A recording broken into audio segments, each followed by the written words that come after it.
மாணவ செல்வங்கள் அனைவருக்கும் வணக்கம். இது குருகுலம். கல்வி அமைச்சு மற்றும் தேசிய கல்வி நிர்வாகத்தின் அனுசரணையோடு இடம்பெற்றுக் கொண்டிருக்கும் விசேட கல்வி நிகழ்ச்சியோடு இணைந்திருக்கிறீர்கள். இன்றைய தினம் உங்களுக்கு விஞ்ஞான பாடம் நடைபெற தயாராக இருக்கிறது என்பதை நீங்கள் அறிவீர்கள். அன்பார்ந்த மாணவ செல்வங்களே, இன்று உலகம் முழுவதையும் அச்சுறுத்தி கொண்டிருக்கும் இந்த கொரோனா வைரஸிற்கான மருந்து என்ன என்று உலகம் இப்பொழுது ஆய்வு செய்து கொண்டிருக்கிறது. எல்லாவற்றுக்கும் மேலாக இந்த வைரஸை எதிர்க்கக்கூடிய ஒரே ஒரு பலம் எங்களுடைய மனித உடலில் இருக்கக்கூடிய நோய் எதிர்ப்பு சக்திக்குத்தான் இருக்கிறது, இல்லையா? எனவே எங்கள் உடலினுடைய நோய் எதிர்ப்பு ஆற்றலை அதிகரிப்பதன் ஊடாகவே இன்றைய சூழ்நிலையில் எங்களை நாங்கள் பாதுகாத்துக் கொள்ள முடியும். எனவே எவ்வாறு எங்களுடைய நோய் எதிர்ப்பு ஆற்றலை அதற்கு உறுதுணையாக இருப்பது யார்? அது பற்றி தான் நீங்கள் இன்று கற்கப் போகிறீர்கள். அதாவது மனிதனுடைய குருதி சுற்றோட்ட தொகுதியும் அதன் செயற்பாடுகளும் பற்றி இன்று கற்க இருக்கிறீர்கள். சிறப்பான இந்த கற்கையை உங்களுக்கு வழங்குவதற்காக இன்று வந்திருக்கிறார் உங்களுடைய அன்புக்குரிய ஆசிரியர், நீர்கொழும்பு விஜயரட்னம் இந்து மத்திய கல்லூரியினுடைய ஆசிரியர் திரு சுதாகரன். அவர்களை அன்போடு வரவேற்றுக் கொள்வோம். வணக்கம் சார். வணக்கம் சார். தொடர்ந்து உங்கள் ஆசிரியரோடு இணைந்திருங்கள், கற்றுக்கொள்ளுங்கள், உங்கள் சந்தேகங்களை கேள்விகளாக கேட்டு பதிலும் பெற்றுக்கொள்ளுங்கள். மாணவ செல்வங்களுக்கு இனிய மாலை வந்தனங்கள். மற்றுமோர் குருகுலம் கல்வி நிகழ்ச்சியில் உங்கள் அனைவரையும் சந்திப்பதில் பெருமகிழ்ச்சி அடைகின்றேன். இன்றைய தினம் கடந்த சில வாரங்களாக உங்களுக்கு தொடராக இடம்பெற்று கொண்டிருக்கின்ற தரம் 11 வகுப்பிற்குரிய உயிரியல் பகுதியின் தேர்ச்சி ஒன்றிற்குரிய தேர்ச்சி மட்டம் 1.7 மனித குருதி சுற்றோட்டத்தை பற்றி இன்று நாம் கலந்துரையாட இருக்கின்றோம். மனித குருதி சுற்றோட்ட தொகுதி என்று சொல்லப்படும் பொழுது, அன்புக்குரிய மாணவர்கள், நீங்கள் தரம் 7 தொடக்கம் தரம் 9 வரையில் பல்வேறு சந்தர்ப்பங்களில் மனிதனுடைய உடற்செயன்முறைகளை பற்றி நாங்கள் கற்றிருக்கின்றோம். தரம் 7 குருதி சுற்றோட்ட தொகுதியை பற்றி நாம் கற்றிருக்கின்றோம். அதே போன்று தரம் 9 மனித இதயத்தின் கட்டமைப்பு, குருதியின் தொழில்கள் ஆகியவை பற்றி நீங்கள் ஆராய்ந்திருக்கின்றீர்கள். இங்கு நாம் சற்று விபரமாக குருதி சுற்றோட்ட தொகுதி, குருதியின் தொழில்கள் மற்றும் மனித குருதி சுற்றோட்ட தொகுதியுடன் தொடர்புடைய நோய்கள் பற்றி நாம் கலந்துரையாட இருக்கின்றோம். இந்த பாடப்பரப்பினை நீங்கள் கற்று முடிக்கும் பொழுது இந்த கற்றற்பேறுகளை நீங்கள் அடைந்திருப்பீர்கள். இந்த கற்றற்பேறுகள் பற்றி இதற்கு முன் செய்த ஆசிரியர் விவரமாக உங்களுக்கு அறிவித்திருந்தார், தெரியப்படுத்தியிருந்தார். இந்த கற்றற்பேறுகளை அடிப்படையாக கொண்டே உங்களுடைய பரீட்சை வினாப்பத்திரங்கள் தயாரிக்கப்படும் என்பதை நீங்கள் கவனித்துக் கொள்ள வேண்டும். இந்த குருதி சுற்றோட்ட தொகுதியின் முதல் பகுதியாக நாம் குருதியை பற்றி சற்று ஆராய இருக்கின்றோம். குருதியை பற்றி உங்களுக்கு என்ன தெரியும்? அதாவது தரம் 11 விலங்கு இழையங்களை பற்றி நீங்கள் கற்கும் பொழுது குருதியை நீங்கள் ஒரு விசேட வகையான தொடுப்பிழையமாக கற்றிருக்கின்றீர்கள். உங்களுக்கு தெரியும், இந்த தொடுப்பிழையத்தில் இங்கு காணப்படுகின்ற குருதி கலங்களால் எந்த விதமான விசேட தாயங்களும் சுரக்கப்படாதது இதன் சிறப்பியல்பாக இருக்கும். மனித உடலில் காணப்படுகின்ற திரவ நிலையில் காணப்படுகின்ற ஒரு இழையமாக நாங்கள் குருதியை கருதுகின்றோம்.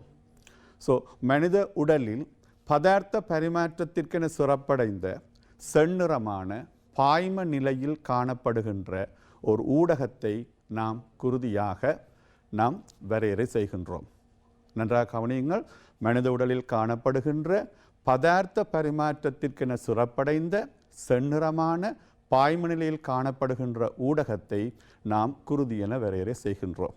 இந்த குருதியின் பணிகள் என்ன? இந்த குருதி மனிதனுக்கு ஏன் அவசியம்? விலங்கு உடல்களில் குருதியின் பங்களிப்பு என்ன என்பதை பற்றி நாம் சற்று கதைக்க வேண்டும்.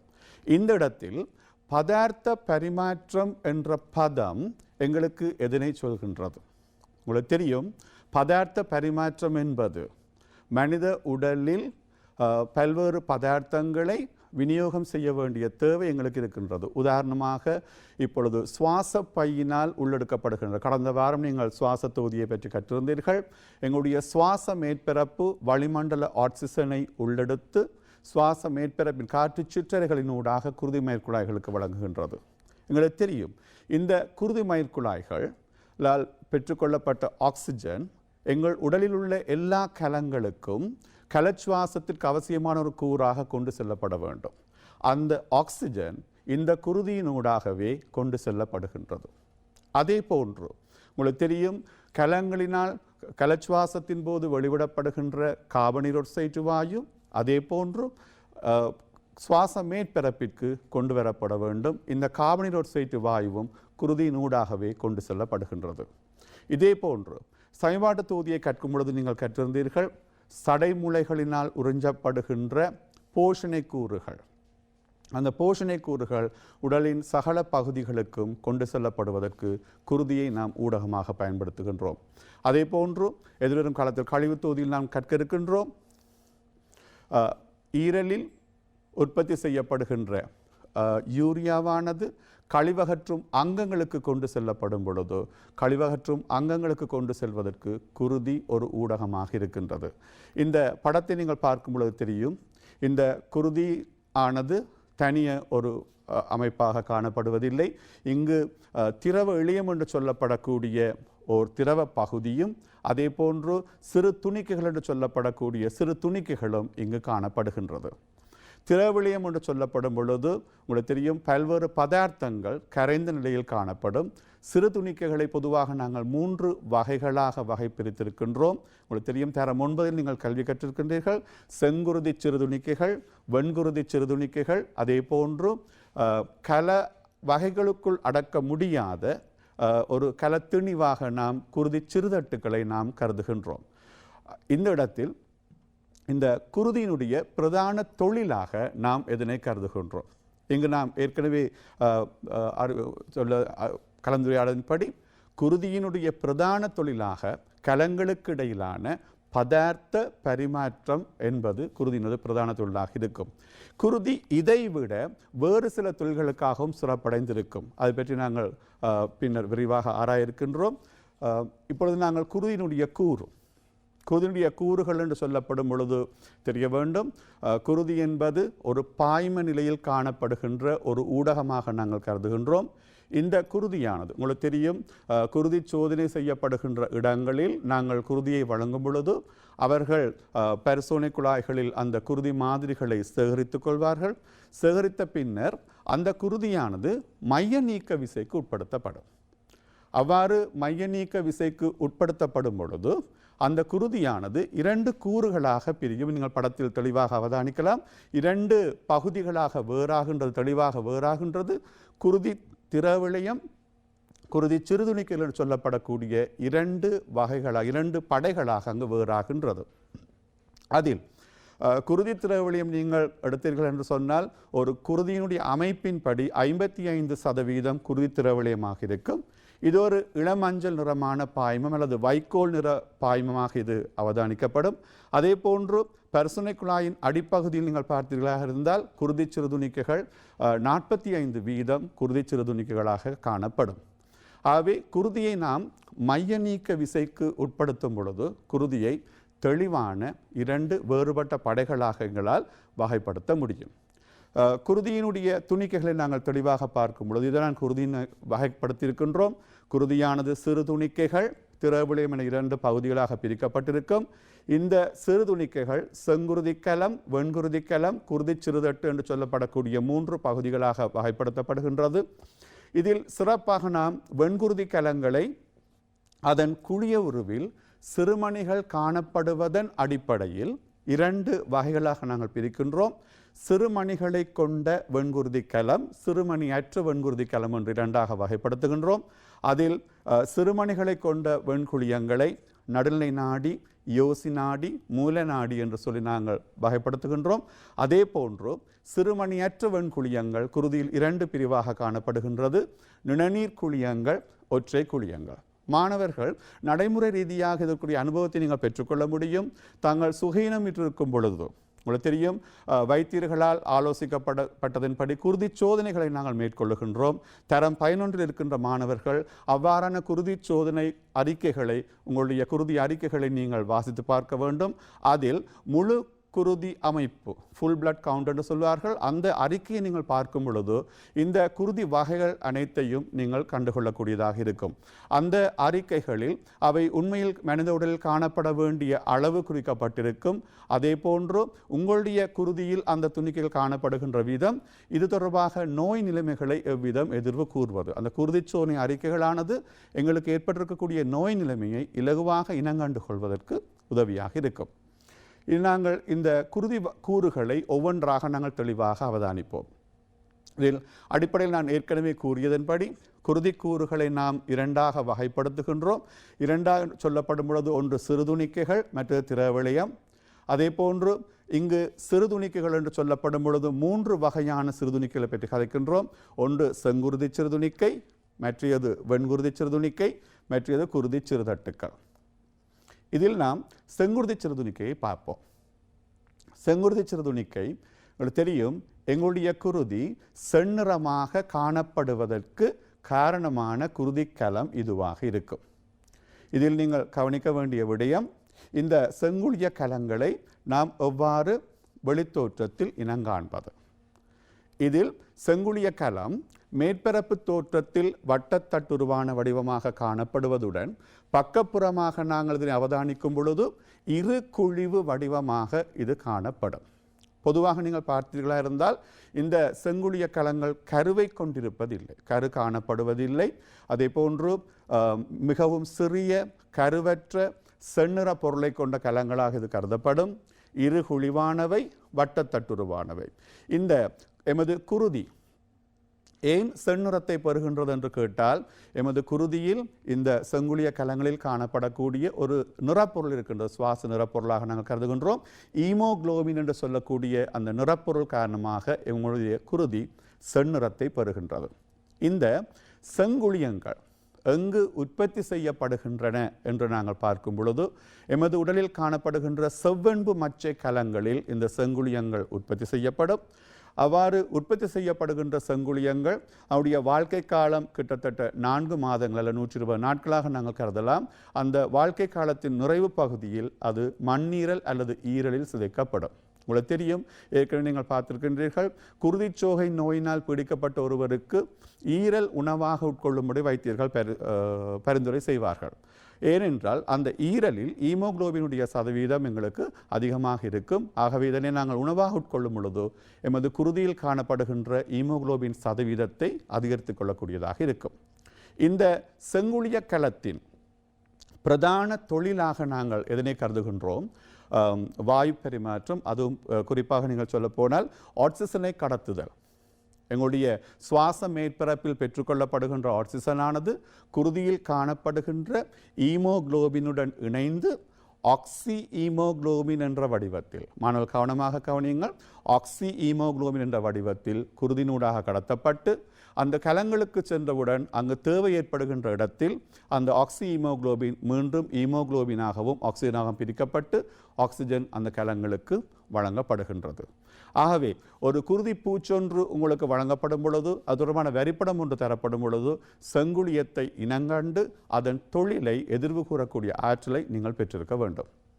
அடுத்ததாக நாம் இதன் அடுத்த வகையான வெண்குருதி சிறுதுணிக்கையை பார்ப்போம். இந்த வெண்குருதி சிறுதுணிக்கையின் வகைகள் உங்களுக்கு நான் திரையில் காட்டியிருக்கின்றேன். இந்த வெண்குருதி சிறுதுணிக்கை வகைகளையும் நாம் இனங்காண தெரிய வேண்டும். இந்த வெண்குருதி சிறுதுணிக்கையை ஒப்பிடும் பொழுது இதை செங்குழியங்களை விட பருமனில் பெரியதாக காணப்படும்.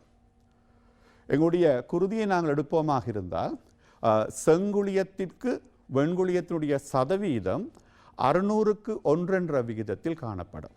600 செங்குழியங்களுக்கு ஒரு வெண்குழியம் என்ற அடிப்படையில் இவை குருதியில் காணப்படுகின்றது. கருவை கொண்டது. இது நீங்கள் ஒப்பிட்டு பாருங்கள். செங்குழியங்களை பற்றி நாங்கள் சொல்லும் பொழுது அது கரு அற்ற மிகச்சிறிய நேரம் வட்டத்தட்டுருவான இருகுழிவான ஒரு கலமாக நாங்கள் கருதினோம். இங்கு வெண்குருதி சிறுதுணிக்கை கருவை கொண்டிருக்கும். நிறப்பொருள் இங்கு காணப்படுவதில்லை. வெண்குழியங்களில் நிறப்பொருள் காணப்படுவதில்லை. அதே போன்று 1 கன மில்லிலீட்டர் குருதியில் 4000 தொடக்கம் 11000 வரையிலான வெண்குழியங்கள் காணப்படும். இது சராசரியாக ஒரு சுகதேக மனிதன் ஒருவரில் காணப்பட வேண்டிய இந்த வீச்சாக இருக்கும். இதைத்தான் நான் சொல்லியிருந்தேன், மருத்துவ பரிசோதனையை நீங்கள் பார்க்கும் பொழுது இந்த வீச்சு உங்களுக்கு தரப்பட்டிருக்கும். இந்த வெண்குழியங்கள் எமது குருதியில் காணப்படுகின்ற சதவீதத்துக்கு ஏற்ப எமக்கு ஏற்பட்டிருக்கக்கூடிய நோய் நிலைமைகளை அவர்கள் எதிர்வு கூறக்கூடியதாக இருக்கும். ஆகவே எந்த விதமான தொற்று நோய்களையும் இனங்கண்டு கொள்வதற்கு இந்த வெண்குழியங்களுடைய சதவீதத்தை கணக்கிடுதல் மருத்துவத்துறையில் பயன்படுத்தப்படுகின்ற ஒரு முறையாக இருக்கும். வெண்குழியங்கள் செவ்வன்பு மச்சில் உருவாக்கப்படுகின்றன. அதே போன்று வெண்குழியங்களுடைய தொழில் என்று சொல்லப்படும் பொழுது பொதுவாக நாங்கள் சொல்கின்றோம் வெண்குழியங்கள் வந்து நோய்களில் இருந்து எமது உடலை பாதுகாத்தல் வெண்குழியத்திற்குரிய தொழிலாக இருக்கும். உங்களுக்கு தெரியும், கற்றிருப்பீர்கள், இந்த வெண்குழியமானது 2 முறைகளில் நோய்களிலிருந்து எம்மை பாதுகாக்கின்றன. ஒரு முறை நாங்கள் சொல்லுவோம் திண்குழிய செயன்முறை மூலம். அதாவது நீங்கள் பார்த்தீர்கள் என்று சொன்னால் அந்த நோய் ஏற்படுத்துகின்ற நுண்ணங்கிகளை விழுங்குவதன் மூலம் இந்த செயற்பாட்டை மேற்கொள்ளுகின்றது. இதை நாங்கள் திண்குழிய செயன்முறை என்று சொல்வோம். அதே போன்று இந்த வெண்குழியங்களினால் சுரக்கப்படுகின்ற பிறபொருள் எதிரி பதார்த்தங்கள் அந்த நுண்ணங்கிகளை அழிப்பதற்காக பயன்படுத்தப்படும். எனவே பொதுவாக நாங்கள் இதன் தொழிலை சொல்லும் பொழுது மனிதனுக்கு ஏற்படக்கூடிய நோய்களிலிருந்து எம்மை நுண்ணங்கிகளால் ஏற்படக்கூடிய நோய்களிலிருந்து பாதுகாக்கின்ற ஒரு கலமாக நாம் வெண்குழியத்தை கருதுகின்றோம். அடுத்த சிறுதுணிக்கை வகையாக வெண்குழியங்களுடைய குழிய உருவில் சிறுமணிகள் காணப்படுகின்ற அடிப்படையில் அவை 2 வகைப்படும் என்று நாங்கள் ஏற்கனவே பார்த்திருக்கின்றோம். சிறுமணிகள் கொண்டவை 72%, சிறுமணிகள் அற்றவை 28% காணப்படும் என்று பார்த்திருக்கின்றோம். இதில் சிறுமணிகளை கொண்டவை 3 பிரிவாக பிரிக்கப்பட்டிருக்கின்றது. நடுநிலை நாடி நியூட்ரோஃபில், இது சாதாரணமாக குருதியினுடைய சதவீதத்தில் 60 வெண்குழியங்களின் சதவீதத்தில் 60-70% இருக்கும். இதன் தொழில் நோய்க்காரணி பாக்டீரியாக்களை அழித்தல். அடுத்ததாக அமில நாடி, இது வெண்குழியங்களின் சதவீதத்தில் 2% காணப்படும். இது ஒவ்வாமைக்கு துலங்களை காட்டும். பிள்ளைகளுக்கு தெரியும், எங்களுக்கு சில வேளைகளில் சில உணவு பதார்த்தங்கள், சில மருந்து பொருட்கள் எமக்கு ஒவ்வாமை ஏற்படுத்தக்கூடியது. அந்த ஒவ்வாமைக்குரிய துலங்களை காட்டக்கூடிய கலவகையாக நாங்கள் அமில நாடியை சொல்கின்றோம். அடுத்ததாக மூல நாடி, இது எப்பாரின் என்ற பதார்த்தத்தை சுரக்கும். இந்த எப்பாரினுடைய பயன்பாடு எங்களுக்கு தெரியும். எங்களுடைய குருதி குழாய்களுக்குள் காணப்படுகின்ற குருதியானது குருதி உறைவாது இருப்பதற்கு, உங்களுக்கு தெரியும், எங்கள் காயங்கள் ஏற்படுமாக இருந்தால் குருதி எங்களுக்கு காயங்களினூடாக வெளியே வரும் பொழுது அங்கு குருதி உறைதற் பொறிமுறை மூலமாக குருதி உறையும். ஆனால் எங்களுடைய குருதி கலன்களுக்குள் காணப்படுகின்ற குருதி உறைவதில்லை. அதை தடுக்கும் ஒரு பதார்த்தமாக இந்த எப்பாரின் இருக்கும். இந்த எப்பாரின் சுரக்கக்கூடியது மூலநாடியாக இருக்கும். சிறுமணிகள் கொண்டிராதவை பிரதானமாக 2 வகைகளாக வகைப்படுத்தப்படுகின்றது. ஒன்று நாங்கள் ஒற்றை குழியம் என்று சொல்கின்றோம். 2-10% வெண்குழியத்தினுடைய சதவீதத்தில் காணப்படும். இரண்டாவது நிணநீர் குழியம், இது 20-30% இருக்கும். இந்த ஒற்றை குழியங்களும் பாக்டீரியாக்களை அழிக்கின்ற தொழிலை செய்கின்றன. நிணநீர் குழியம் பிறபொருள் எதிரிகளை உருவாக்கி நுண்ணங்கிகளை அழிக்கின்ற தொழிலை செய்கின்றது. ஆக பொதுவாக நாங்கள் சொல்லும் பொழுது இந்த வெண்குழியங்களுடைய பிரதான தொழிலாக நாங்கள் நோய்களிலிருந்து எம்மை பாதுகாக்கின்ற ஒரு குருதி துணிக்கை வகையாக நாம் வெண்குருதி சிறுதுணிக்கையை கருதுகின்றோம். குருதி சிறுதுணிக்கையினுடைய அடுத்த பகுதியாக நாங்கள் குருதி சிறுதட்டுக்கள். பொதுவாக இந்த குருதி சிறுதட்டுக்களை ஒரு கல வகையாக நாம் கருதுவதில்லை. இப்பொழுது செங்குழியங்களை எவ்வாறு ஒரு கல வகைக்குள் உள்ளடக்குகின்றோமோ வெண்குருதியை நாங்கள் ஒரு கலவைக்குள் உள்ளடக்கின்றோம். இது கல வகையாக என கூற முடியாத, ஒரு கலம் என்று வரையறுக்க முடியாத, அதே நேரம் கருவற்ற, ஒழுங்கற்ற வடிவமுடைய, ஒரு திட்டமான ஒரு வடிவத்தை எங்களால் வரையறுத்து சொல்ல முடியாத ஒரு கல வகை, ஒரு துணிக்கை வகையாக நாங்கள் குருதி சிறுதட்டுக்களை கருதுகின்றோம். இவையும் செவ்வொன்று மச்சையில் உருவாக்கப்படுகின்றன. அதே போன்று ஒரு கன மில்லிலீட்டருக்கு குருதியில் 1,50,000 தொடக்கம் 4 லட்சம் வரையில் காணப்படும்.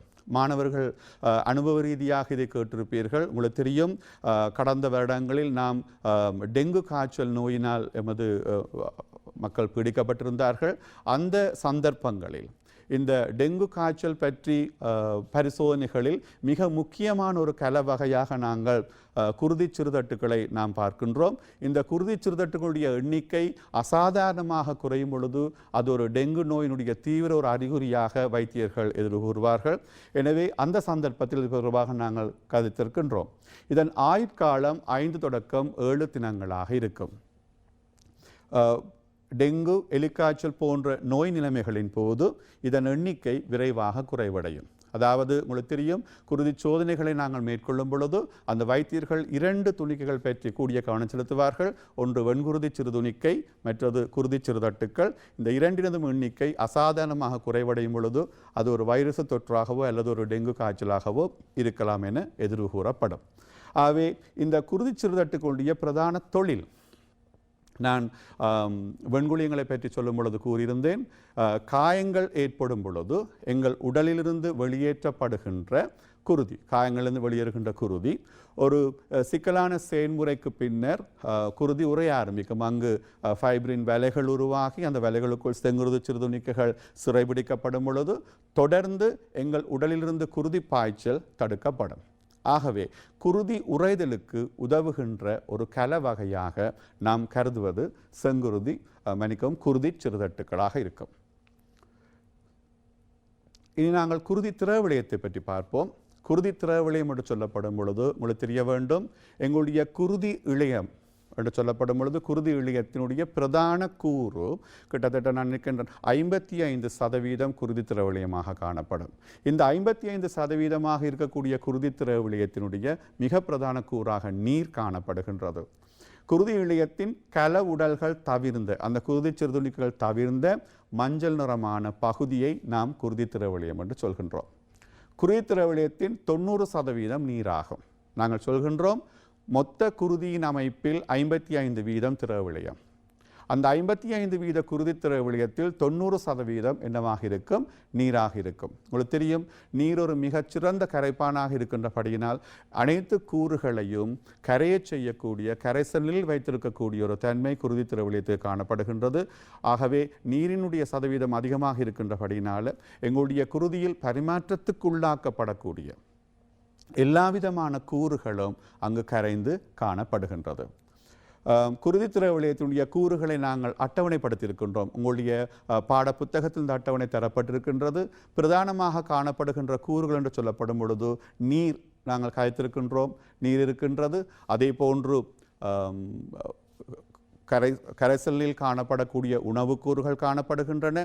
அதே போன்று பிறபொருளெதிர்கள் காணப்படுகின்றன, அயன்கள் காணப்படுகின்றன, வாயு மூலக்கூறுகள் ஆகியவை காணப்படுகின்றது. இனி நாம் இந்த குருதியின் தொழில்கள் பற்றி பார்ப்போம். ஏற்கனவே நாங்கள் பார்த்தோம், குருதியை பற்றி அறிமுகம் செய்யப்படும் பொழுது குருதியினுடைய பிரதான தொழில் பதார்த்த பரிமாற்றம் என நாங்கள் சொல்லியிருந்தோம். இங்கு குருதியினுடைய ஏனைய தொழில்கள் பற்றி நாம் சற்று பார்க்க இருக்கின்றோம். முதல் தொழிலாக பதார்த்தங்களை கடத்தல். இது தொடர்பாக நான் விளக்கத்தை உங்களுக்கு தந்திருந்தேன். பதார்த்தங்களை கடத்தல் என்று சொல்லப்படும் பொழுது கவனியுங்கள், சமிபாட்டு விளைவுகள். பிள்ளைகள் சமபாட்டு தொகுதியை பற்றி நீங்கள் கற்றிருந்தீர்கள்.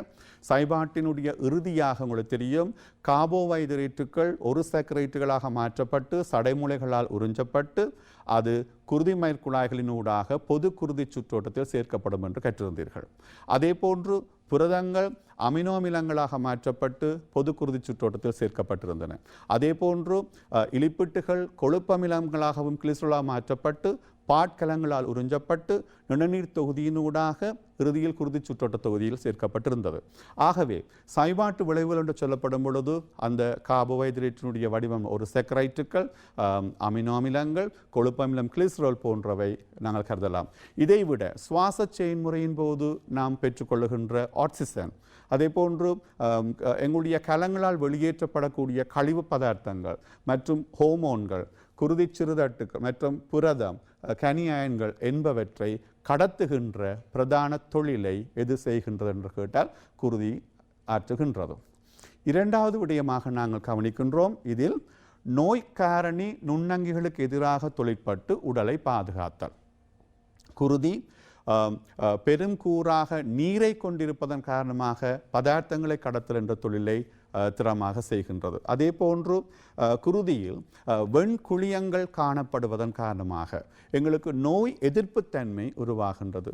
அந்த நோய்க்கான நுண்ணங்களுக்கு எதிராக நான் ஏற்கனவே உங்களுக்கு கூறியிருந்தேன், வெண்குருதி சிறுதுணிக்கைகள் 2 முறைகளில் எங்களுடைய உடலை நுண்ணங்கிகளிலிருந்து பாதுகாக்கின்றன. ஒரு முறையை நாங்கள் சொல்கின்றோம் திண்குழிய செயன்முறை, இரண்டாவது முறையை நாங்கள் சொல்கின்றோம் பிறபொருள் எதிரிகளை சுரப்பதன் மூலம் நோய் ஆக்கி நுண்ணங்கிகளிலிருந்து எங்களை பாதுகாக்கின்றது. அடுத்ததாக ஒரு சீர்திட நிலையையும் இரசாயன இயைவாக்கத்தையும் பேணுதல். ஒரு சீர்திட நிலையையும் இரசாயன இயைவாக்கத்தையும் பேணுதல். இது தொடர்பாக நாங்கள் எதிர்வரும் தேர்ச்சி மட்டங்களில் நாம் கலந்துரையாட இருக்கின்றோம். ஒரு சீர்திட நிலை என்று சொல்லப்படும் பொழுது எங்களுடைய உடலினுடைய அகச்சூழல் புறச்சூழல் இரண்டாக நாங்கள் பிரிக்கின்றோம். புறச்சூழலில் ஏற்படுகின்ற மாற்றங்களுக்கேற்ப எமது அகச்சூழலின் பௌதிக ரசாயன கூறுகள் மாறாமல் பேணப்படல் வேண்டும். அவ்வாறு மாறாமல் பேணப்படுவதில் குறிப்பாக நாங்கள் சொல்லுவோம் சூழல் வெப்பநிலை மாற்றம் ஏற்படுமாக இருந்தால் எங்களுடைய குருதியில் அதிகளவில் நீரை கொண்டிருப்பதன் காரணமாக எங்களுக்கு தெரியும் அந்த சூழல் வெப்பநிலை சூழல் வெப்பநிலை மாற்றத்திற்கு ஏற்ப எங்கள் உடல் வெப்பநிலை அதிகரிக்காமல் வைத்திருப்பதற்கு சில பொறிமுறைகள் இடம்பெறும். அந்த பொறிமுறைகளில் இந்த குருதி பங்கேற்கின்றது. உங்களுக்கு தெரியும் குருதி அதிகளவு நீரை கொண்டிருப்பதன் காரணமாக நீர் அதிகூடிய தன்வெப்ப குழலை கொண்ட ஒரு பதார்த்தமாக கருதப்படும். எனவே வெப்பத்தை அதிகளவில் உறிஞ்சு வைத்திருக்கக்கூடிய தன்மை குருதிக்கு காணப்படும். அதே போன்று ரசாயன இயைபாக்கம் என்று சொல்லப்படும் பொழுது உங்களுக்கு தெரியும் எங்களுடைய குருதியில் அதிகரிக்கின்ற குளுக்கோஸ் மட்டம், குருதியில் அதிகரிக்கின்ற உப்புக்களின் சரிவு, இவற்றையெல்லாம் மாறாது ஒரு குறிப்பிட்ட அளவில் வைத்திருப்பதற்கு குருதியில் காணப்படுகின்ற கூறுகள் பங்களிப்பு செய்கின்றன. எனவே குருதியினுடைய பிரதான தொழில்களாக நாங்கள் 3 விடயங்களை சொல்கின்றோம். பதார்த்தங்களை கடத்தல், நோய்க்காரணி நுண்ணங்களுக்கு எதிராக தொழிற்பட்டு எமது உடலை பாதுகாத்தல், அதே போன்று உங்களுக்கு தெரியும் ஒரு சீர்திடநிலை மற்றும் இயைபாக்கம் ஆகிய செயற்பாடுகளுக்கு எங்களுடைய குருதி பங்கேற்கின்றது. அடுத்ததாக இந்த குருதி சுற்றோட்ட தொகுதியின் அடுத்த முக்கிய பகுதியான நாம் மனித இதயத்திற்கு நாங்கள் வர இருக்கின்றோம். குருதி சுற்றோட்ட தொகுதி நாங்கள் குருதியை பற்றி கதைத்து கொண்டிருந்தோம். குருதியினுடைய பிரதான தொழில் பதார்த்த பரிமாற்றம். பதார்த்த பரிமாற்றம் என்று சொல்லப்படும் பொழுது குருதியானது உடல் முழுவதும் கொண்டு செல்லப்பட வேண்டும். பிள்ளைகள் உங்கள் வீடுகளில் இருக்கக்கூடிய நீர் விநியோக ஒரு குழாய் தொகுதியை பற்றி நீங்கள் யோசியுங்கள். உங்கள் வீடுகளில் உள்ள சகல பகுதிகளுக்கும் நீரானது உயர்ந்த அமுக்கத்தில் வர வேணுமாக இருந்தால் சாதாரணமாக சொல்லுவாங்க ஒரு ப்ரெஷர் இருக்க வேண்டும் என்று சொல்லுவார்கள். போதிய அமுக்கம் ஒன்று இருக்க வேண்டும். சில வேளைகளில் உங்களுக்கு தெரியும் நீர் குழாய்களில் போதிய அளவு நீர் வராத போது நாம் சொல்லுகின்றோம் நீருடைய அமுக்கம் குறைவாக இருக்கின்றது. எனவே அமுக்கத்தை அதிகரிப்பதற்கு சில வேளைகளில் நாம் நீர்த்தாங்கிகளை உயரமான இடத்தில் வைத்திருப்போம் அல்லது நாம் அதற்குரிய நீர் பம்பிகளை பொருத்துவோம். எனவே இதை ஒத்த ஒரு அமைப்பாகத்தான் எமது உடலை நாங்கள் கருதுகின்றோம். எங்கள் உடலில் சகல பகுதிகளுக்கும் குருதியானது உயர் அமுக்கத்தில் பாய்ச்சப்பட வேண்டும். ஆகவே அந்த பாய்ச்சல் செயல்முறைக்குரிய ஒரு பம்பியாக நாம் எதை கருதுகின்றோம் என்று சொன்னால் இந்த மனித இதயத்தை நாங்கள் கருதுகின்றோம். உண்மையில் எமது உடலில் மனித இதயம் ஒரு பம்பியாக காணப்படுகின்றது. ஒரு மனித இதயத்தினுடைய புறத்தோற்றத்தை நான் உங்களுக்கு இங்கு காட்டியிருக்கின்றேன். அந்த மனித இதயத்தினுடைய அமைப்பு புறத்தோற்றம் என்று சொல்லப்படும் பொழுது பொதுவாக நீங்கள் இதயத்தை பற்றி வேறு வடிவங்கள் உங்களுக்கு ஞாபகத்தில் இருக்கும். ஆனால் ஒரு மனித இதயம் என்பது உங்களுடைய மூடிய கையின் பருமனை ஒத்ததாக இருக்கும். உங்களுடைய மூடிய கையினுடைய பருமன் எவ்வளவோ அது உங்களுடைய இதயத்தினுடைய பருமனாக நாங்கள் கருதுவோம். இந்த இதயத்துடன் தொடர்புடையதாக உங்களுக்கு பார்த்தால் தெரியும் சில நாடிகளும் நாளங்களும் இங்கு தொடர்புடையதாக இருக்கின்றது. பிரதானமான நாடியாக நாம் தொகுதிப்பெரு நாடியை பற்றி சொல்லியிருக்கின்றோம். மேற்பெரு நாளத்தை காட்டியிருக்கின்றோம், கீழ்பெரு நாளத்தை காட்டியிருக்கின்றோம். பிள்ளைகள் தரம் 9 இந்த இதயத்தினுடைய அமைப்பு பற்றி நீங்கள் தெளிவாக கற்றிருக்கின்றீர்கள். அதை இங்கு ஒரு முறை ஞாபகப்படுத்தி பாருங்கள்.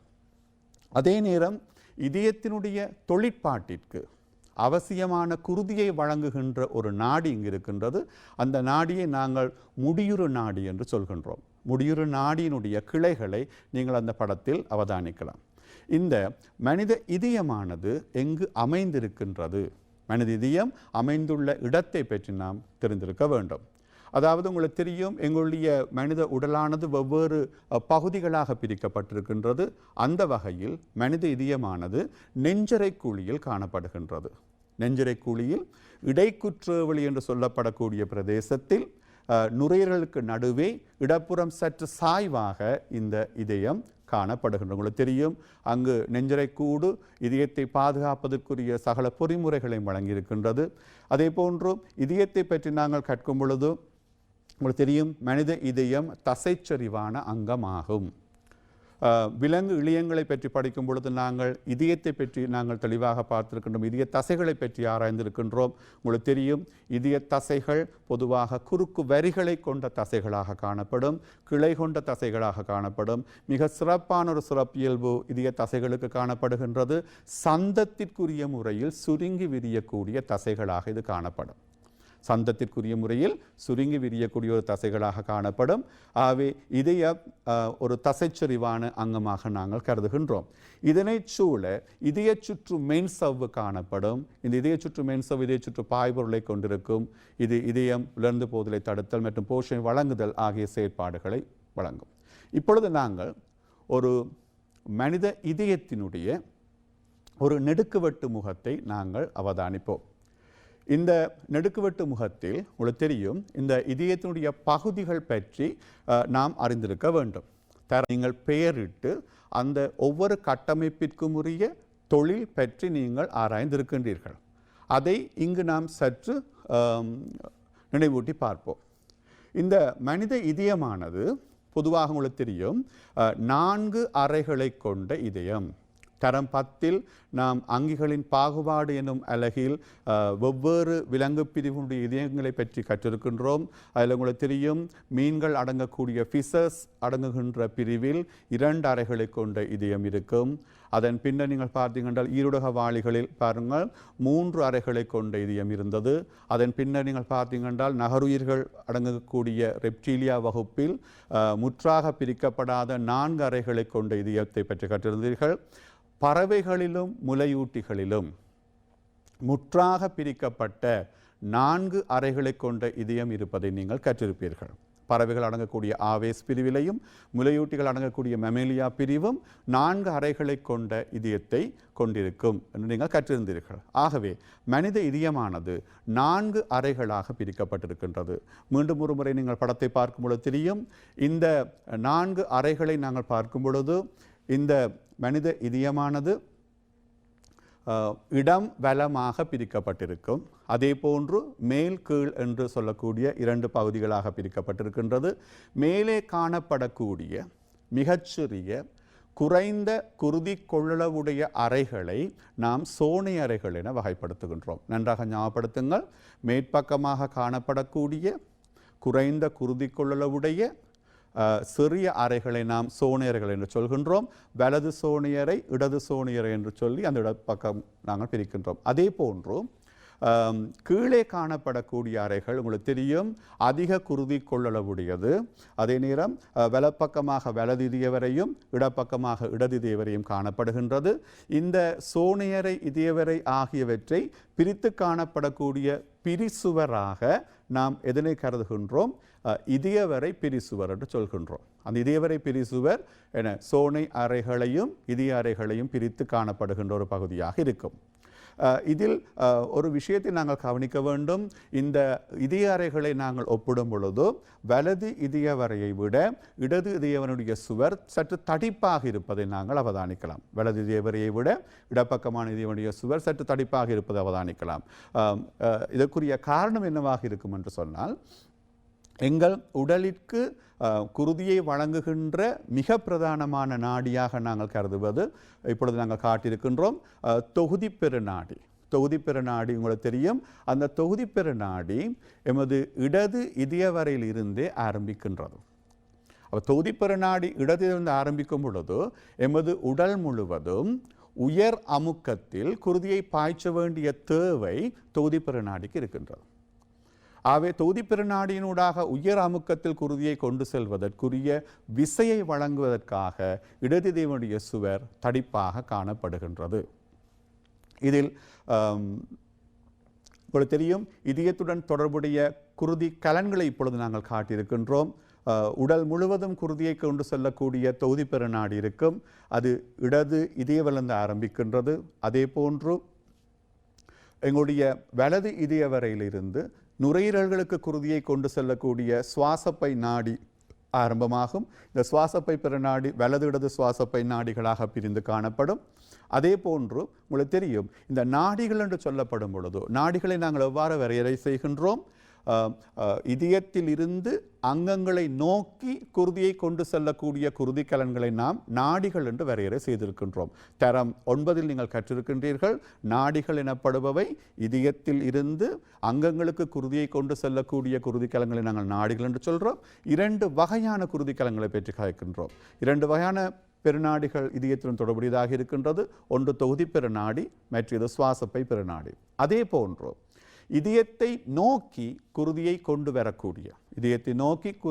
வரக்கூடிய குருதி கலன்களை நாம் நாளங்கள் என வரையறை செய்திருக்கின்றோம். 2 பிரதான நாளங்கள் எங்களுடைய இதயத்துடன் தொடர்புடையதாக இருக்கும். ஒன்று பெருநாளங்களாகவும் மற்றது சுவாசப்பை நாளங்களாகவும் கருதப்படுகின்றது. பெருநாளங்கள் என்று சொல்லப்படும் பொழுது இங்கு படத்தில் காட்டியிருக்கின்றோம். அதாவது எங்களுடைய உடலின் மேற்புற பகுதியில் உள்ள குருதியை கொண்டு வரக்கூடிய மேற்பெரு நாளம். உடலின் மேற்பகுதியில் உள்ள குருதியை சேகரித்து கொண்டு இதயத்துக்கு கொண்டு வர வேண்டும். அந்த மேற்பெரு நாளம் எங்களுடைய வலது சோனியரில் திறக்கின்றது. அதே போன்று உடலின் கீழ்ப்பகுதியில் உள்ள குருதியை சேகரித்து கொண்டு வரக்கூடிய நாளத்தை நாம் கீழ்ப்பெரு நாளம் என்று சொல்கின்றோம். அந்த கீழ்ப்பெரு நாளம் எங்களுடைய வலது சோனியருக்கு குருதியை கொண்டு வரும். அதே போன்று நுரையீரலில் சுத்திகரிக்கப்பட்ட, உங்களுக்கு தெரியும், நுரையீரலில் வளியோட்டம் நிகழ்ந்து அந்த வளியோட்டத்தின் பின்னர் வாயு பரிமாற்றம் நடந்து அங்கு ஆக்சிஜன் சேர்க்கப்பட்டு கார்பன் டை ஆக்சைடு அகற்றப்பட்ட வழியானது ஆக்சிஜன் ஏற்றப்பட்ட குருதி சுவாசப்பை நாளங்களினூடாக இடது சோனையறையை சேர்கின்றன. ஆகவே இந்த சுவாசப்பை நாளங்கள் நுரையீரல்களில் இருந்து ஆக்சிஜனேற்றப்பட்ட குருதியை சுவாசப்பை நாளங்களுக்கு கொண்டு சேர்க்கின்றது. ஆகவே மிக தெளிவாக நாம் இதயத்துடன் தொடர்புடைய 4 அறைகளை பற்றி பார்த்திருக்கின்றோம். 4 அறைகள் என்று சொல்லப்படும் பொழுது மேற்புறமாக காணப்படக்கூடிய அறைகளை நாங்கள் சோனை அறைகள் என்று சொல்கின்றோம். கீழ்ப்புறமாக காணப்படக்கூடிய அறைகளை நாங்கள் இதயவறைகள் என்று சொல்கின்றோம்.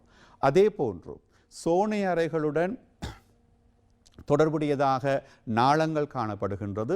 வலது சோனை அறையுடன் மேற்பெரு நாளமும் கீழ்ப்பெரு நாளம் தொடர்புடையதாக இருக்கின்றது. இது உடலின் ஏனைய இழையங்களிலிருந்து மேற்பகுதியிலிருந்தும் கீழ்ப்பகுதியிலிருந்தும் ஆக்சிஜன் செறிவு குறைந்த குருதியை வலது சோனை அறைக்கு கொண்டு சேர்க்கின்றன. அதே போன்று நுரையீரல்களில் இருந்து ஆக்சிஜனேற்றப்பட்ட குருதியானது சுவாசப்பை நாளங்களின் மூலமாக எமது இடது சோனை அறைக்கு கொண்டு சேர்க்கப்படுகின்றது. அடுத்ததாக இதயவறைகளுடன் தொடர்புடையதாக எங்களுடைய பெருநாடிகள் தொடர்புடையதாக காணப்படுகின்றது. 2 பெருநாடிகள், ஒன்று தொகுதி பெருநாடி, மற்றது சுவாசப்பை நாடி. சுவாசப்பை நாடியானது இதயத்தின் வலது இதயவிலிருந்து ஆரம்பிக்கின்றது. இந்த சுவாசப்பை பெருநாடி வலது இதயத்திலிருந்து ஆரம்பித்து நுரையீரலுக்கு ஆக்சிஜன் செறிவு குறைந்த குருதியை கொண்டு செல்லும். அதே போன்று தொகுதி பெருநாடி எமது இதயத்தின் இடப்பக்கமான இதயவரிலிருந்து குருதியை சேகரித்து கொண்டு பம்பப்படுகின்ற குருதியானது உடலின் சகல பகுதிகளுக்கும் தொகுதி பெருநாடியினூடாக கொண்டு செல்கின்றது. இது எமது இதயத்துடன் தொடர்புடைய குருதி கலன்களை பற்றி நாம் கற்றிருக்கின்றோம். அதே போன்று மிக முக்கியமான இன்னும் ஒரு பகுதியை நாங்கள் பார்க்க வேண்டும். இந்த சோனை அறைகளுக்கும் இதயவறைகளுக்கும் இடையில் குருதி பாய்வதை கட்டுப்படுத்தக்கூடிய கட்டமைப்புகள் காணப்படுகின்றன. இவற்றை நாம் சிறப்பாக வால்வுகள் என்று சொல்கின்றோம். உங்களுக்கு தெரியும், சோனை அறைக்குள் வந்த குருதியானது, அதாவது நீங்கள் பார்த்தீங்கன்னா தெரியும், பெருநாளங்களினூடாக சோனை அறைக்குள் சேர்க்கப்பட்ட குருதியானது இதயவறைக்குள் பாய்ச்சப்படும். இதயவறைக்குள் பாய்ச்சப்பட்ட குருதி மீண்டும் சோனை அறைக்குள் செல்வதை தடுக்கக்கூடியதாக அங்கு வால்வுகள் காணப்படுகின்றன. இந்த படத்தில் காட்டியிருக்கின்றோம்.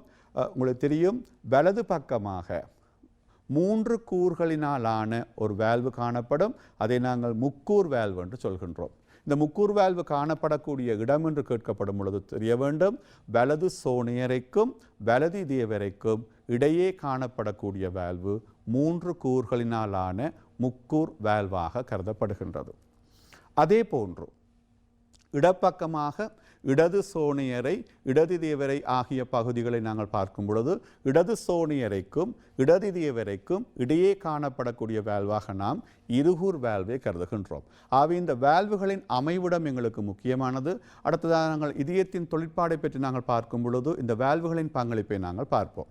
அதே போன்று இதயவறைகள் சுருக்கமடையும் பொழுது, இதயவறைகள் சுருங்கும் பொழுது இதயவறைக்குள் காணப்படுகின்ற குருதி சுவாசப்பை பெருநாடியினூடாகவும் தொகுதி பெருநாடியினூடாகவும் வெளியே பம்பப்படும் என நான் அறிவித்திருந்தேன்.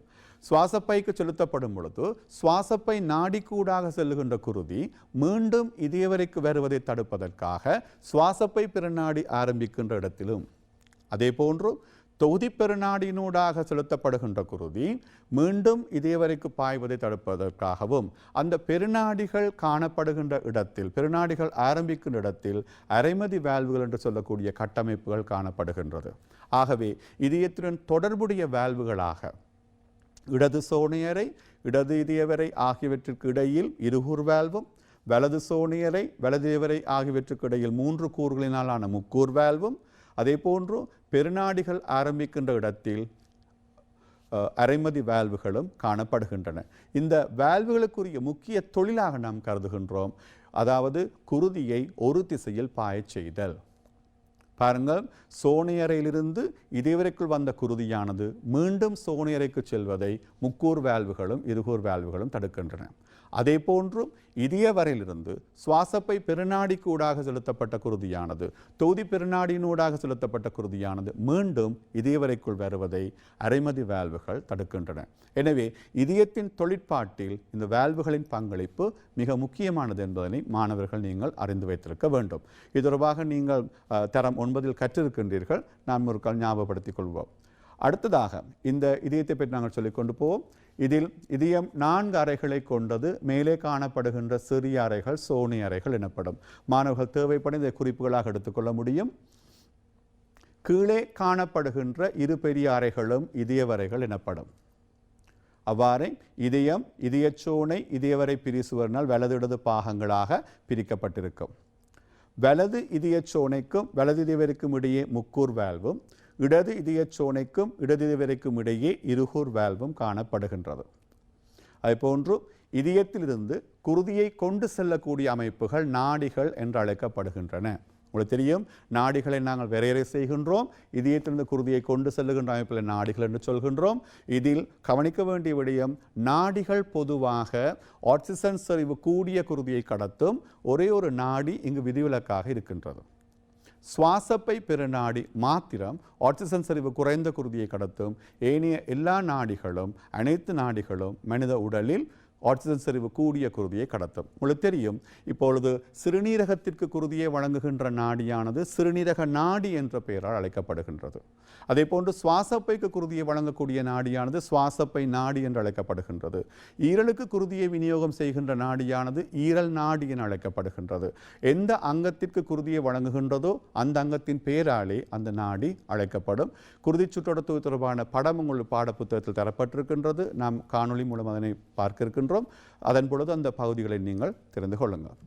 இதே போன்று வலது இதயவரையிலிருந்து நுரையீரல்களுக்கு ஆக்சிஜன் செறிவு குறைந்த குருதியை கொண்டு செல்லும் சுவாசப்பை பெருநாடியும், இடது இதயவரையிலிருந்து அங்கங்களுக்கு ஆக்சிஜன் செறிவு கூடிய குருதியை கொண்டு செல்லக்கூடிய தொகுதி பெருநாடியும் ஆரம்பிக்கின்றது என்று பார்க்கின்றோம்.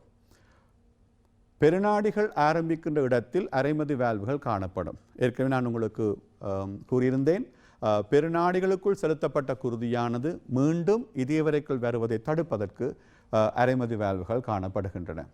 இதயத்திற்கு குருதியை கொண்டு வரக்கூடிய குருதி கலன்களை நாம் நாளங்கள் என வரையறை செய்கின்றோம். நாடிகள் நாளங்களுடைய வரைவிலக்கணம் எங்களுக்கு முக்கியமானது. மிகவும் ஞாபகப்படுத்திக் கொள்ளுங்கள். இதயத்திலிருந்து அங்கங்களை நோக்கி குருதியை கொண்டு செல்லக்கூடிய அமைப்பை நாம் நாடிகள் என்று அழைக்கின்றோம். அங்கங்களிலிருந்து மீண்டும் இதயத்தை நோக்கி குருதியை கொண்டு வரக்கூடிய அமைப்புகளை நாம் நாளங்கள் என்று கூறுகின்றோம்.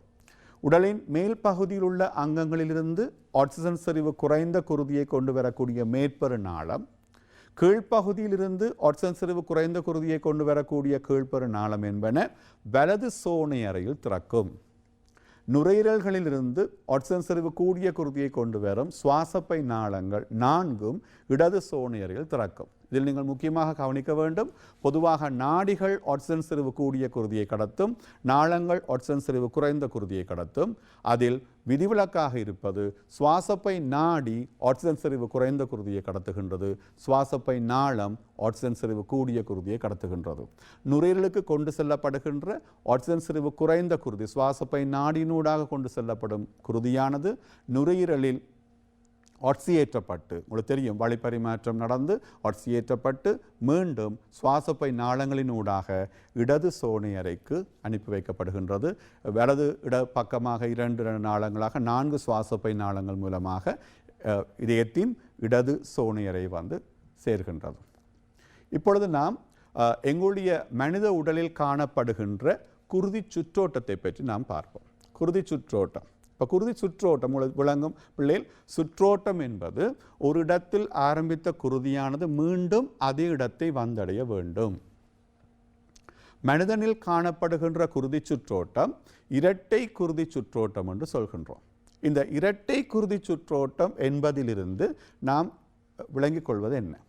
இரட்டை குருதி சுற்றோட்டம் என்பது, கவனியுங்கள், ஒரு அங்கத்திலிருந்து புறப்பட்ட குருதியானது, ஒரு அங்கத்திலிருந்து புறப்பட்ட குருதியானது அதே அங்கத்தை மீண்டும் வந்தடைவதற்கிடையில், உதாரணமாக நாங்கள் பார்ப்போம், ஈரலிலிருந்து புறப்பட்ட குருதியானது மீண்டும் ஈரலை வந்தடைவதற்கிடையில் 2 தடவைகள் இதயத்தினூடாக பாய்ந்து செல்லும்.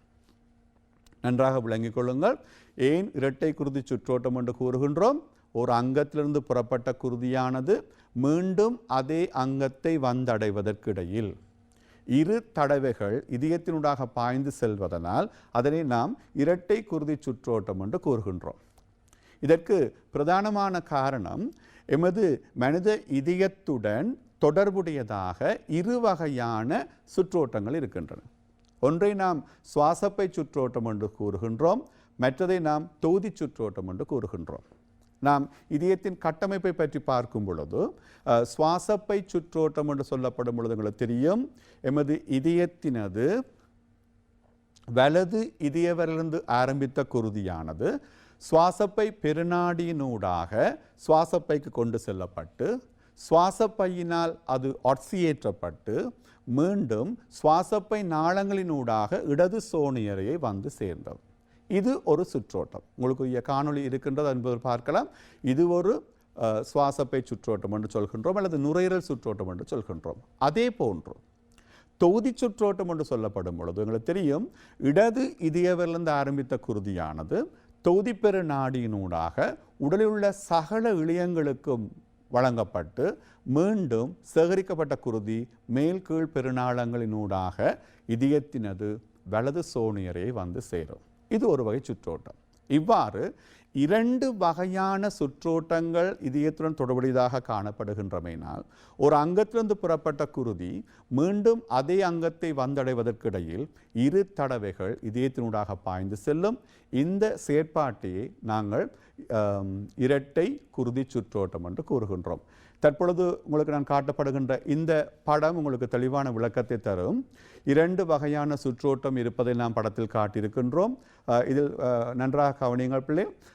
இதில் வலது இதயவரையில் ஆரம்பிக்கின்ற குருதி சுற்றோட்டமானது நுரையீரல் நாடியினூடாக நுரையீரல் மயிர்குழாய்களுக்கு கொண்டு செல்லப்படும்.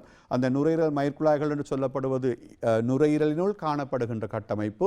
அங்குதான் கார்பன் ஆக்சைடு வாயு அகற்றப்பட்டு ஆக்சிஜன் வாயு குருதியில் சேர்க்கப்பட்டு குருதியின் ஆக்சிஜன் செறிவு அதிகரிக்கப்படுகின்றது.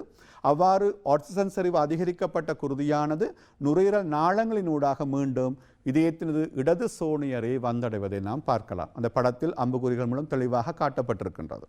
அதே போன்று தொகுதி சுற்றோட்டம் என்பது இதயத்தின் இடது இதயவரையில் ஆரம்பித்து தெரியும் தொகுதி பெருநாடிக்கூடாக சென்று உடல் இழையங்களுக்கு அந்த குருதி விநியோகம் செய்யப்படுகின்றது. உடல் இழையங்கள் என்று சொல்லப்படும் பொழுது எங்கள் உடலில் காணப்படுகின்ற சகல பகுதிகளுக்குமான அங்கே குருதி விநியோகம் செய்யப்படும்.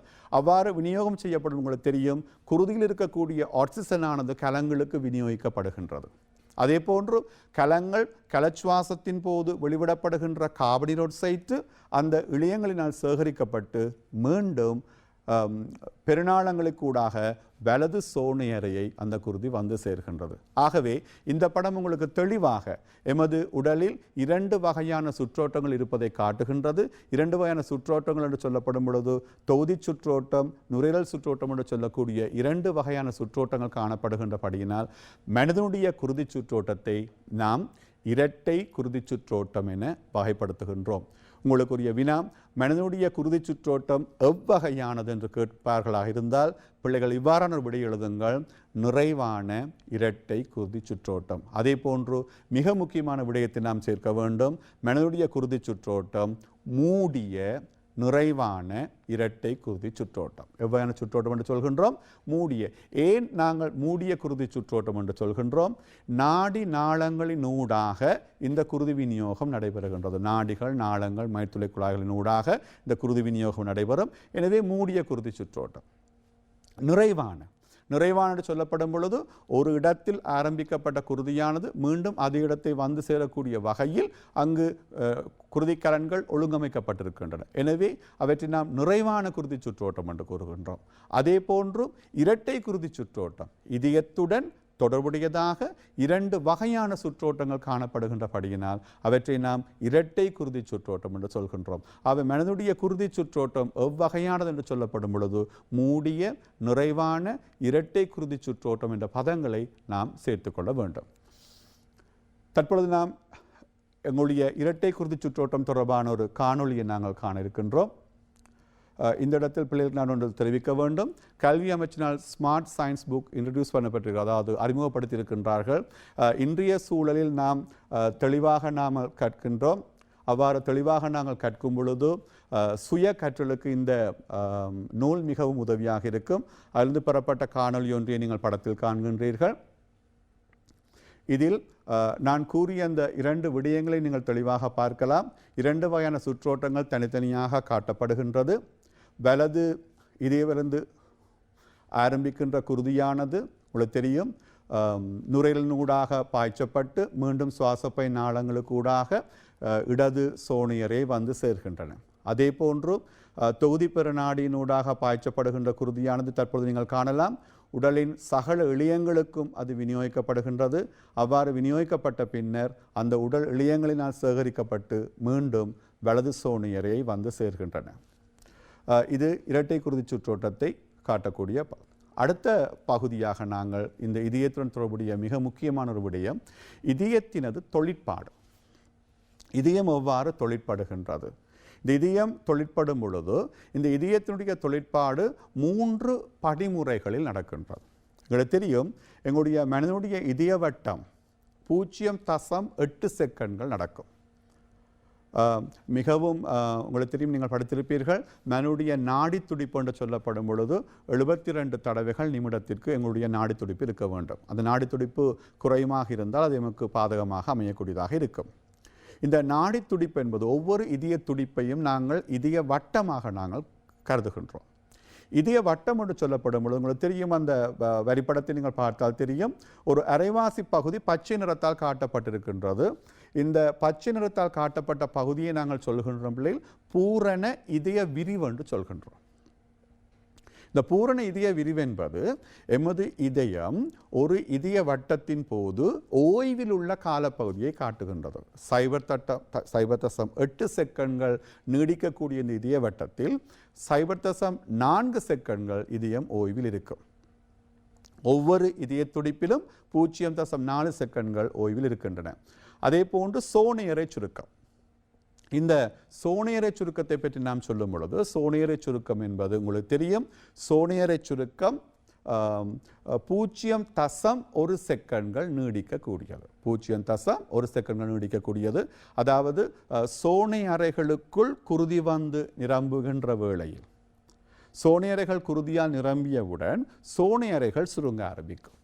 இச்சந்தர்ப்பத்தில் முக்கூர் இருகூர் வால்வுகள் திறக்க சோனியறைக்குள் காணப்படுகின்ற குருதி முழுவதும் இதய வரைக்குள் பம்பப்படும். இது தொடர்பான காணொலிகளை நாங்கள் பார்க்க இருக்கின்றோம். அப்போ சோனியறை சுருக்கம் எனப்படுவது சோனியறைக்குள் வலது சோனியறைக்கு நீங்கள் தெரியும் மேற்பெருநாளம் கீழ்பெருநாளம் என்பவற்றினூடாக குருதி வந்து நிரம்பும். அதே போன்று சுவாசப்பை நாளங்களூடாக வரக்கூடிய குருதி இடது சோனியரை நிரப்புகின்றன. 2 சோனியறைகளும் குருதியால் நிரப்பப்படும் பொழுது சோனியறைகள் குருதியால் நிரம்பிய பின்னர் சோனியறைகள் சுருங்க ஆரம்பிக்கும். சோனியறைக்குள் காணப்படுகின்ற குருதி முழுவதும் இதயவரைக்குள் பாய்ச்சப்படும். இச்சந்தர்ப்பத்தில் முக்கூர் இருகூர் வால்வுகள் திறக்கப்படுகின்றது. இந்த சோனியறை சுருக்கமானது ஏறத்தாழ 0.1 செகண்ட்கள் வரை நீடிக்கக்கூடியது.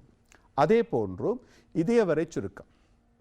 இதயவரைகள் குருதியினால் நிரம்பியவுடன் இதயவரைகள் சுருங்க ஆரம்பிக்கும். இந்த இதயவரைகள் சுருங்க ஆரம்பிக்கும் பொழுது இதயவரைக்குள் காணப்படுகின்ற குருதியானது பெருநாடிகளுக்கூடாக இதயத்திலிருந்து வெளியேற்றப்படும். உங்களுக்கு தெரியும், இடது இதயவரை சுருங்குவதன் காரணமாக இடது இதயவரைக்குள்ள காணப்படுகின்ற குருதியானது தொகுதி பெருநாடியினூடாக உடலிலிருந்து வெளியேற்றப்படுகின்றது. அவ்வாறே வலது இதயவரை சுருங்கும் பொழுது வலது இதயத்திற்குள் காணப்படுகின்ற குருதியானது சுவாசப்பை பெருநாடியினூடாக நுரையீரலை நோக்கி பம்பப்படும். இந்த சந்தர்ப்பத்தில் உங்களுக்கு தெரியும், இந்த பெருநாடிகள் இதயவரைக்குள் காணப்படுகின்ற குருதியானது மீண்டும் இதயவரைக்குள் சோனியரைக்குள் செல்வதை தடுப்பதற்காக முக்கூர் இருகூர் வால்வுகள் மூடப்படுகின்றது. பெருநாடிகளின் ஆரம்பத்தில் இருக்கக்கூடிய அரைமதி வால்வுகள் திறக்கப்படுகின்றன. இதயவரைக்குள் காணப்படுகின்ற குருதி முழுவதும் பெருநாடிகளின் ஊடாக இதயத்திலிருந்து வெளியேற்றப்படும். இந்த சந்தர்ப்பத்தில் நடைபெறக்கூடிய செயற்பாட்டை நாம் இதயவரை சுருக்கம் என்று சொல்லுகின்றோம்.